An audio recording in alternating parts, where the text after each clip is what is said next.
Hi guys, welcome to eagle movie review. Cinema గురించి చెప్పే కన్నా ముందు కొంతమంది యూట్యూబర్ల కోసం మాట్లాడుకుందాం. చెత్త నా కొడుకులు సినిమాని ఎంత డిగ్రేడ్ చేస్తున్నారంటే అంత డిగ్రేడ్ చేస్తున్నారు. తుప్పాసేదాలు అయితే వాళ్ళ ఫ్రెండ్ సినిమా వస్తే ఎగరేసుకుంటూ కొద్దుకుంటూ దింగేస్తారా? ఓహో, ఆ సినిమా కోసం ఎంత బాగా చెప్పారో. సినిమా కేకలా ఉంటుంది. ఇలాంటి సినిమాలు ఎన్నిసార్లు అయినా చూడొచ్చు. బొక్కలా ఉంటుంది ఆ సినిమా. ఫస్ట్ హాఫ్ ఏనం బొక్క ఉండదు సినిమాలో. సెకండ్ హాఫే గొంతు గొప్ప ఉంటుంది. అది ఏ సినిమా మీకు అందరికి కూడా తెలుసు. ఇంకొక ఫ్రూట్ ఉంటాడు, పేపర్ పట్టుకొని చెప్తాడు. వాడు ఎందుకు యూట్యూబ్ చేస్తున్నాడో ఎవరికి తెలీదు. సినిమాలో తప్పులు ఉన్నాయి, లేవని అయితే అస్సలు చెప్పట్లే. అలాగనే అస్సలు బాగాలేదని కూడా అనట్లే. సినిమా బాగుంది, అర్థం ఉంది సినిమాలో. అది తెలియకుండా ఎర్రి పప్పుగోళ్ళ మాట్లాడితే మరి నేనేం చేయలేను. ఫస్ట్గా సినిమాలో పెద్ద మైనస్ పాయింట్ ఏంటంటే, హెలికాప్టర్ నుంచి మిషన్ గన్తో కొడుతున్నప్పుడు హీరోకి ఒక్క బుల్లెట్ కూడా తగలదు. అది చాలా పెద్ద మైనస్ పాయింట్. తర్వాత గేమ్ని ఆడబోయి ఇన్వాల్వ్ చేయమన్నాడు. అలాంటివి పెడితేనే చిరాకు వస్తుంది. అలాంటివి తీసేయండి. లాస్ట్ది, ఈ సినిమాలో అసలు పాటలే అక్కర్లేదు. ఫ్రాంక్గా చెప్పుకోవాలంటే ఒక బ్యాక్గ్రౌండ్ మ్యూజిక్ చాలు. పాటల వల్ల సినిమా దెబ్బ అయిపోయింది.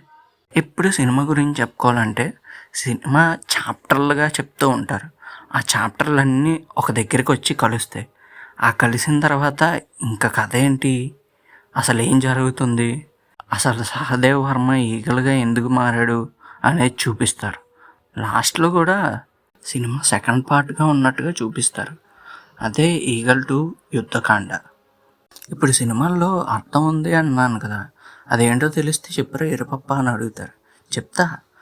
ఆయుధం అనేది ఎదవల చేతిలోకి వెళ్తే దరిద్రంగా ఉంటుంది. అదే కాపాడేవాడి చేతిలోకి వెళ్తే మనుషులందరూ ప్రశాంతంగా ఉంటారు. మనుషులు మాత్రమే కాదు, దేశాలు కూడా. అది తెలుసుకోకుండా మాట్లాడారు చూడు మీరు రా పెద్ద ఎదవలు. ఆయుధాలు ఎదవల చేతిలోకి వెళ్ళడం వల్లే కదా చాలామంది ప్రాణాలు కోల్పోతున్నారు బయటను కూడా. Senseless fellows. ఒక మెమరీ అయితే సినిమా గురించి పెద్ద హైప్ ఇచ్చేశారు, విధ్వంసం అన్నారు, విస్ఫోటనం అన్నారు. అవేం లేదు, అసం అయిపోయింది సినిమా. ఎరిపప్ప. సినిమా రివ్యూ చెప్పడం నేర్చుకో ముందు. 55,000 మంది సబ్స్క్రైబర్లు ఉన్నారు. ఎందుకు నీకు బొక్క? ఈ సినిమాలో క్యారెక్టరైజేషన్స్ ఎవరివి తక్కువ కాదు, తక్కువ చేసి చెప్తున్నారు చాలామంది. వాళ్ళని నమ్మకండి. రెవెన్ అయితే కేక. ఆ లుక్ కానీ ఆ యాక్టింగ్ కానీ ఇచ్చి పడేశాడు అంతే. అలాంటి ఎర్రిపప్పుగాళ్ళు మాటలు వినైతే సినిమాకి చూడకండి. ఇంతవరకు సినిమా ఎవరైనా చూడకపోతే వెళ్ళి చూసేయండి. సినిమా చాలా బాగుంది. కావాలని క్రియేట్ చేస్తున్నారు సినిమాని. ఓకే గాయ్స్, ఇది ఇవాళ వీడియో. నచ్చితే లైక్ చేయండి, షేర్ చేయండి, సబ్స్క్రైబ్ చేసుకోండి.